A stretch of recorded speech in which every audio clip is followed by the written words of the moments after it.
বলেছিলাম না তোমাদের আমার গোপু সোনা দুটোকে আমাদের নিচে যে ভাড়া থাকে দিদিদের ঘরে দিয়ে এসেছিলাম।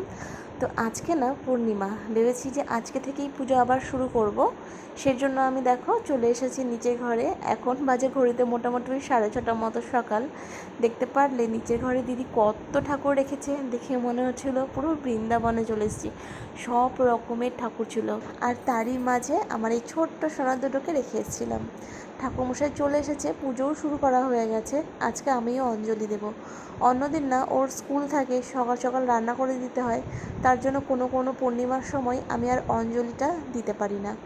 নিজের হাতে ঠাকুরকে ফুলের মালা বানিয়ে দেওয়া যে কতটা আনন্দ, সেটা বলে বোঝানো যাবে না। এই ফুলগুলো দেখছো, সবই আমাদের বাড়ির ফুল, নিত্যমালতী, প্রত্যেক দিনই হয়।